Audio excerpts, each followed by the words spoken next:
What's up, YouTube? It's your boy JayGutta in the building, holding shit down. Back at it again. We about to do this review on these new heroes. We're gonna see what the business is. So we're gonna go up over them, and see what we got going on. We did get a couple new heroes, so we're gonna see what's the deal with them. Now we're gonna do the one that I'm the least most excited about.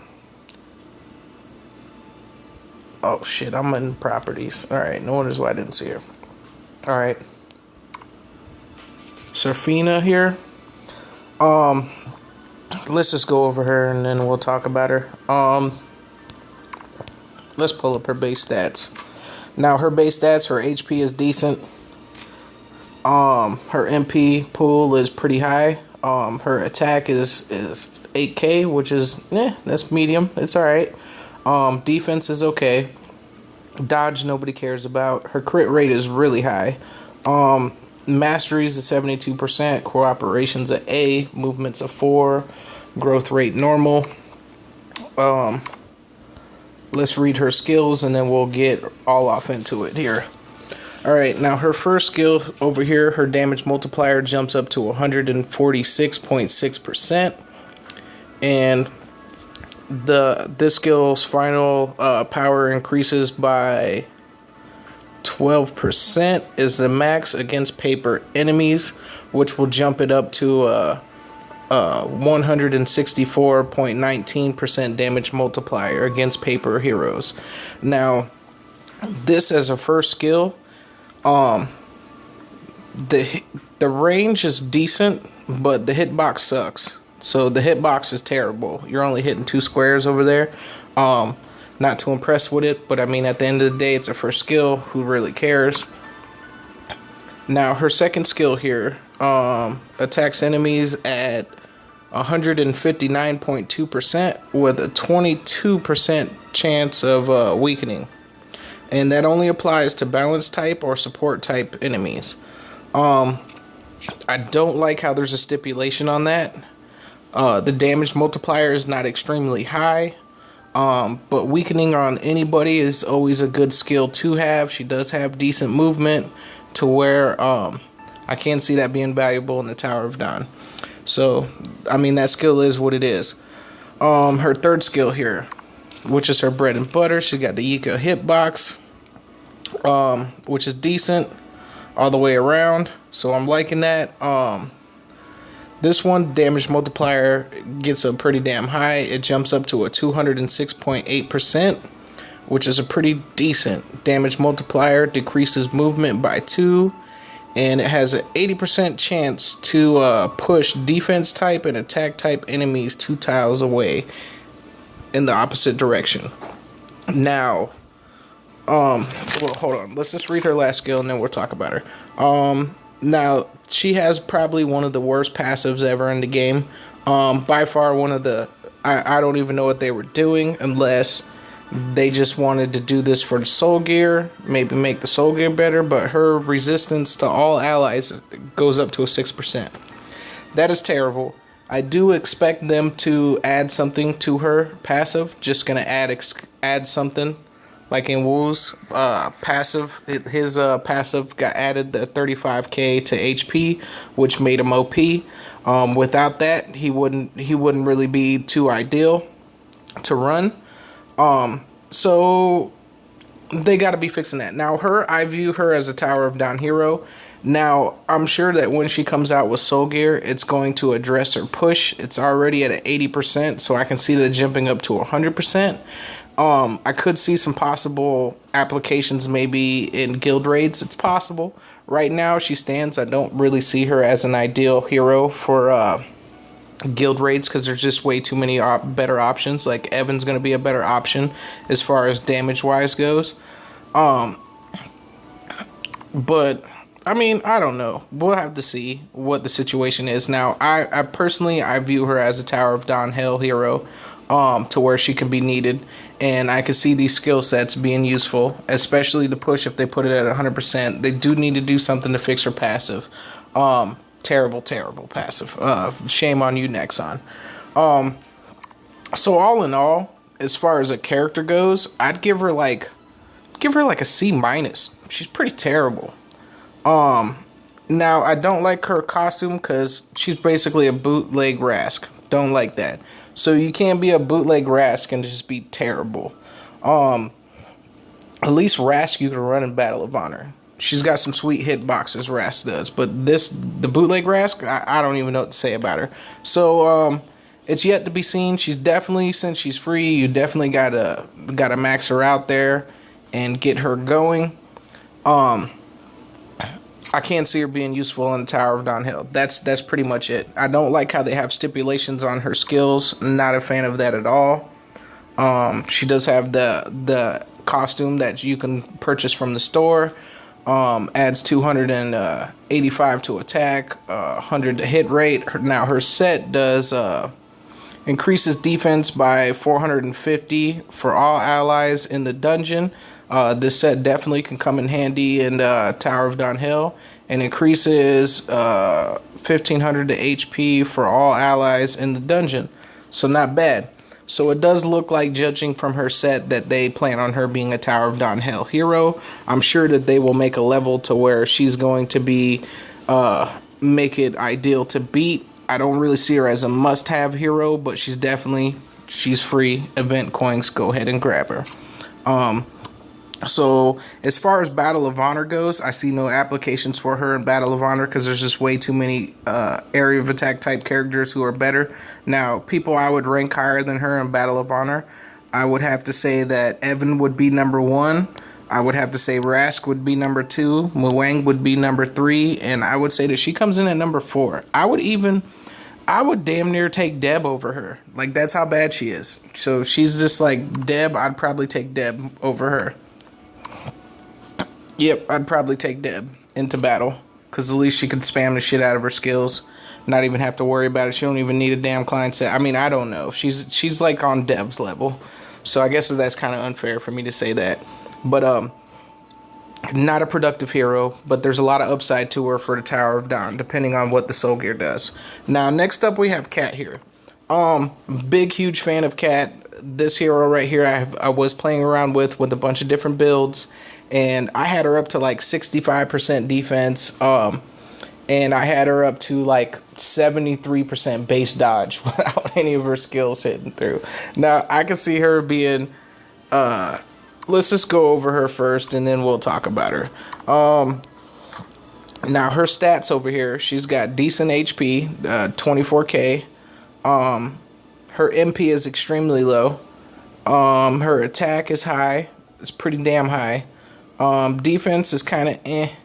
Her dodge is high. Crit rate is extremely low. That has to be one of the lowest crit rates I've seen in the game. So looks like we might have minor issues trying to get her up to 100%. Yeah, we're going to probably have some issues there. Her mastery is low too, which I don't like, because you're going to need a minimum of 2 necklaces to get her up to the 100%. Which kind of sucks, because if they would have brung her mastery up a little bit more, then you could have ran the ring safely, and it would have been no big deal. Her cooperation is a S, movement is a 4, growth rate is fast. So, all in all, those stats right there, pretty impressive. Nothing like game-breaking or changing like Crut, but still, she's freaking solid. The last attack-type character we got, I believe, was Mercedes, and Mercedes was a joke. So wasn't too excited there. Now let's jump into her skills. Now this one inflicts damage at 146.6% of attack and increases her dodge by 1,150 for 1 turn. Now, as far as the first skill goes, this is the same hitbox as your girl. Same range, the 2 tiles. Not an impressive first skill as far as, the hitbox goes. The range is decent, but man, just to add the 1,150 to dodge on the first skill, that's pretty awesome. So if you get taunted, you already know that you're good to go. You're going to hit this first skill and it's going to increase your dodge. That could save you on the next one. So I'm not hating on that. The second one right here, I do like this because I believe that she is a hero that was like dropped in Japan because they didn't have the Noblesse event, and she's like the bootleg Musaka is basically what she is. I'm not sure if the skills are the same over there, but this is basically the same thing as Muzaka had over here, except he didn't have his extending diagonally in 2, I don't believe. I don't believe his was 2. I believe that his was just the 1. Let's look at him real quick. Yep, see, he only has the 1, and I was still able to hit multiple targets in there, no problem. Now, she's got the extra range, she's got the extra tiles going out, so I can see you hitting people with that. And I'm loving this skill right here, because not only does it have a high attack damage multiplier, her attack damage multiplier on this is 172.8% of attack, and decreases their hit rate by 4,300 for 2 turns. Are you fucking shitting me?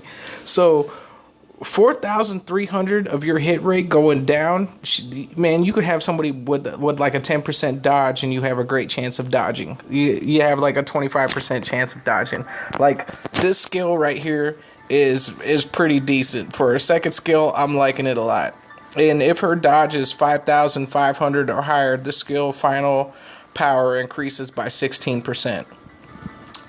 Which jumps her way up there. It's like in a 190 something. So that's pretty fucking awesome.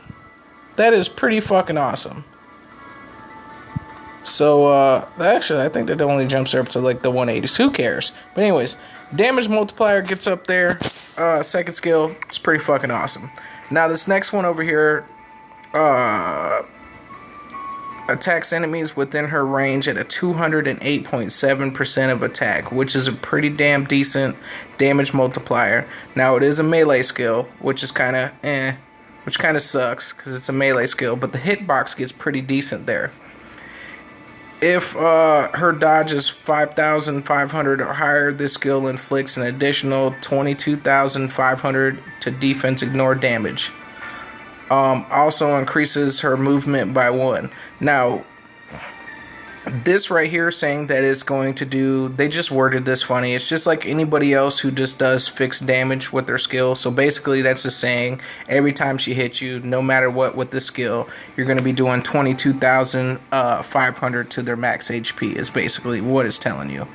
It's just like a lot of heroes have that, so you should already understand how that works. So, all in all, her skill sets are pretty fucking awesome. So, not hating on that. Now, her passive's pretty impressive. It attacks enemies within 1 tile range at 156.3% of attack, and decreases their hit rate by 4,500 for 2 turns.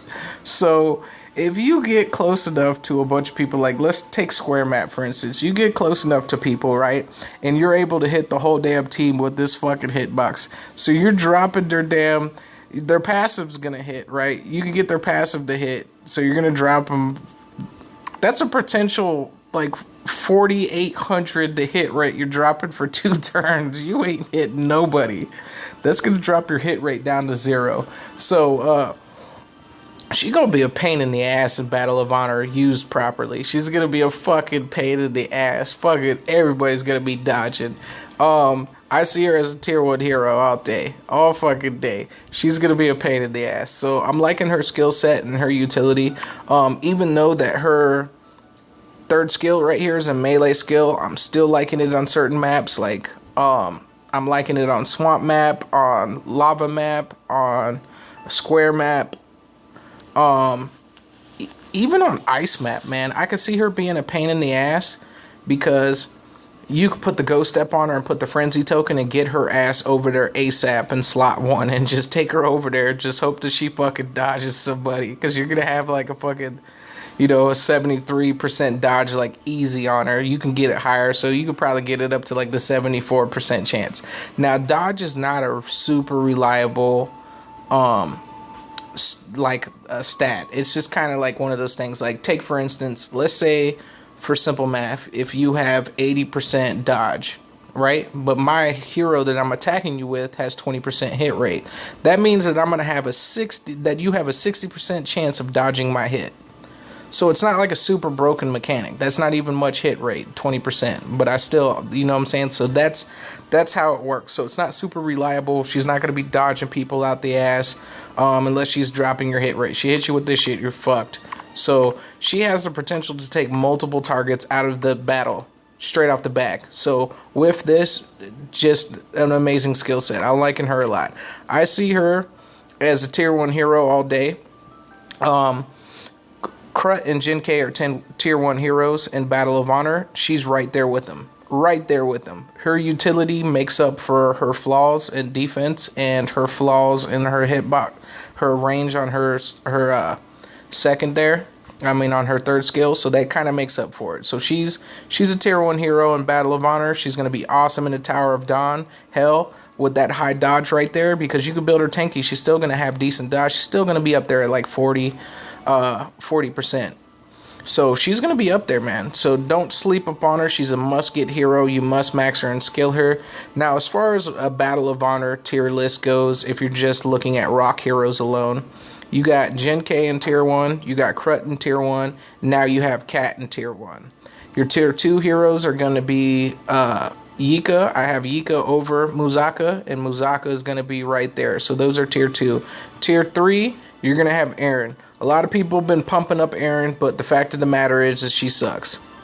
That's all there is to it. She doesn't have enough utility, and I just don't like how her skill right here is a melee skill. Now, Cat has a melee skill too, but look at her hitbox on this. Her hitbox is not big, and her attack box is decent. I like how you can hit the diagonal, at least with that skill. Cat over here, it's melee, but she comes with all kinds of fucking bullshit. Her second skill makes up for it, and I feel like her passive makes up for it to make her formidable Poe. Dropping somebody's hit rate is not a fucking joke. That is some serious shit.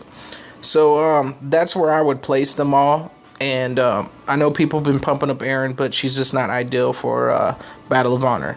She's easy to kill, and she ain't really going to do anything. And if you have to wait till your second go to get them charges to where she can really mess you up, there's not too many maps to where it's cool for you to wait a couple turns before you really get to utilize her and maximize her the way that she's supposed to be used. So, let's go over her set right now. She's got a set, but I don't feel like it's going to be something worth buying. If you're buying it, you're pretty much buying it for the costume. That's pretty much what it boils down to. Do I feel like 2,500 crystals is worth a costume? Fuck no. Now, if you're free to play and you don't have a lot of sets and you like her, I would go for it. But this one ignores enemies' defense by 1,000, which is pretty decent. Increases its wearer's attack by 30% and dodge by 1,600 for 4 turns. That's all those stats are good, but my problem is it is a necklace, which she does have mastery problems, so that's good. But it's a damn shield over here, which she doesn't need. She has low defense. She needs the armor, and or at least a boot. Shit, if she's a dodge character, why doesn't she have a boot? A boot or armor would have been better. And since she has extremely low crit rate, it's ridiculous that I'm looking at a mace right now. So as far as her equipment goes, with it being a mace, shield, and a necklace, that's just not an ideal combination for her. There's going to be a better sets. I see her being the best built in Battle of Honor purposes. Now all rock heroes to me need an Angel's Knight set because they need that extra HP to be able to take a hit from the Celeste of the world and all the other come and fuck you up heroes. So with her over here, I'm gonna see her as the best build. I'm gonna go with Angel's Knight. I'm gonna go with the Ghost Step because it's just gonna be funny to troll people with her dodge. Arrogant Pureblood set so that you can make sure even if she does die, you could still get that passive off and drop somebody's hit rate, which is going to be critical in Battle of Honor. That's going to fuck some people up. And over here, I would probably, on the 2-star now, I know a lot of people would think, hey, let's throw the Frenzy token on her, but the Frenzy token is an axe. She's already having crit rate problems, so I would go to the Beast Rain on her with a necklace. So I'd two-pieced, not a Beast Rain, but a damn Dasso. I always get the two confused. I'd two-piece a Dasso, throw a necklace, and I would definitely go to Death Blow set, since it does add the dodge. So that right there would be my most ideal build for her. because you got the necklace from the Angel's Knight and you got the necklace from the two-piece Dasso, to where she's going to hit 100% mastery. Her crit rate might be a little bit low, so you might have to roll quite a bit of crit rate pots on her to get her up there. But she's going to be amazing. Like on Square Map, what I would do, can't wait for Square Map next week. I'm going to throw her in there, and I'm going to put a whole bunch of dodge on her. I'm going to put the Frenzy token on her just for that too. Run a full dodge build, right? And put the Arrogant Pureblood set on her, because I know at least one hero, all she has to do is dodge one out of the 3 heroes. So if she dodges one out of the 3, she will live. Because even if she kills, even if she dies, she's going to come back to life.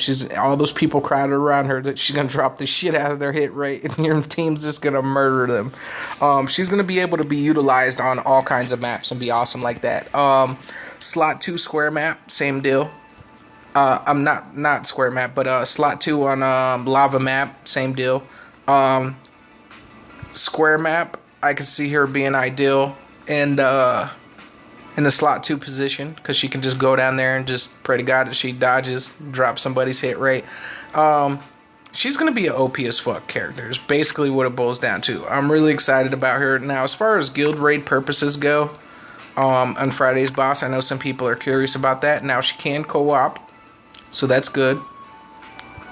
And her second skill over here can hit also. And her passive over here makes up for it, to where I feel like she can possibly out damage Crut. Now, you're not going to be able to hit with her third skill, which is kind of really sucks, really, because if she was able to hit with this third skill, it'd be game over. But I feel like her passive damage makes up for that, and being able to drop the boss's hit rate for 2 turns also is going to be it's going to work pretty outstandish on on Friday's boss, to where people who are not as strong and don't have all the necessary sets might be able to run her, and the boss might be missing everybody with this damn passive, to where you might be okay. And it might even allow us to be okay with running more of DPS builds and not having to focus on running Slime Kings and Devil's Knight sets to protect our lower defense and HP characters. So I'm liking her on Friday. I can't wait to test her out. So a lot of upside on her. Now, next person up on the list who got a buff here, since we're in the rocks, let's just go ahead and go over Shushu. Shushu, they basically made her... They buffed her for the Tower of Dawn, is basically what she is. She's a Tower of Dawn Hell hero. Now, is she a must-have hero? I don't think that she's a must-have, but I'm sure that there will probably come a month to where this is really useful for you people who don't have the Ghost Step in a lot of movement sets, is because you can line people up and she can hit multiple targets and add that increased 2 movements for 1 turn. So, and she has a chance of filling up the Lord Gauge. I like how they added that. So if you were to get her, she's not a hero you need to max out. Her skills are not going to be like that. But her third skill is definitely worth the max if you want to. I mean, I don't feel like she's a must-have hero, but I feel like if you're going to get her, you might as well, because I know we're all sitting on blue jeans. You might as well get her. If you're going to get the jeans again, if you're just swimming in blue jeans, I'd go ahead and max out her third, because she'll definitely be useful in the Tower of Dawn. So that's basically what they did for her. If I was to grade their buff that they did for her, I'd probably give them like a D, because it's not really mind-blowing to where she's good in all aspects of the game. She might be good for like a level on Tower of Dawn Hill, maybe. Nirvana can still do it, but his is still a single target, but he still gets the damn job done. So I don't see her as a must-have, but she's still alright. So, not too impressed with the buff, but it is what it is. And they did increase her healing, but still not to the point to where it's going to be... Where is it at here? Yeah, not impressive at all. Nope. They should have fixed her hitbox on that too and made it like the Celeste hitbox. Next up, they did Elektra over here got a buff to her all of her skills and her first skill in particular. Now her first skill makes her OP as fuck in guild raids, period. There is so many maps to where she's going to be utilized on. It's not even funny. They did an amazing job with this. This hitbox is legendary. Probably the best. This is the best first skill hitbox you're ever going to see on a hero. We don't care about her other skills in guild raids because they're not really going to be used. And the beauty of this first skill is it does do damage over time, which you have her go first, and then you have Scion going second, and you know she's gonna get that extra damage because there's already damage over time already, and you know that it stacks. So Scion's gonna be able to hit harder, which means a higher guild raid skill. So just an amazing buff. Tower of Dawn Hell, she's definitely useful there too. So just for the guild raid purposes alone, she's a must-have, must get her, must upgrade her. That's that. I don't know if they buffed any of her soul gear. She's always been a terrible hero to where I just haven't really cared. Doesn't look like any of it buffs her first skill, so I don't really see the need in it. Now, if any of her soul gear buffed her first skill, we'd be having a different conversation here. But all in all, I would have to say they did an A+ on her buff, because that's basically all we wanted her for is guild raids, because we got a taste of that with the old Monday strat, and now it's back in the building. So A+ on her buff right there. They did have the package for the victory package. I got the other ones, was a holler at your boy, because you got the extra 400 crystals, plus you got the, if you calculate all the extra added value, nobody cares about the gold, so it is what it is. If you are a package person, the victory 2 package was where it was at. Cat's package is not worth it. Even if you're free to play, I mean, I don't know, I'd probably save those crystals and take my chances on rolling for a beast rain over that. Actually, this week's 3-star is pretty awesome to roll for, because you got the Pink Ranger set, which is good for guild raids, so you can't lose either way.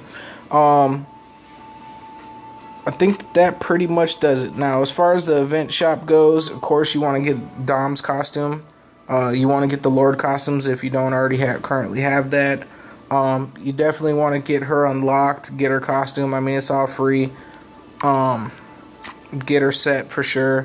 Just buy fucking everything. Now, we are doing an event for Battle of Honor over here. Yeah, I got mollywopped. I was in first place for a while there, and I got attacked so many damn times they dropped my ass down to 14th. Not too happy about that. Oh, wow, somebody attacked me already. Let's see here. What was I trying to look? Yep, right here. Now, they did... now, for my understandings, Yika's costume over here is a permanent item. I don't think that it's for an event only. I'm pretty positive about that. I'm like 98% positive.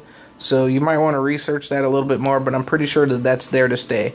Now, the hammers are not there to stay, so those are your number one priorities. Get the hammers as soon as possible, and then get her costume. So those hammers to me are more valuable than getting her costume. Her costume's decent, but it's not like mind-blowing. You can live without it, but I'm pretty sure it's there to stay. So I think that pretty much covers everything. So anyways, it's your boy JayGutta in the building. Holla at your boy.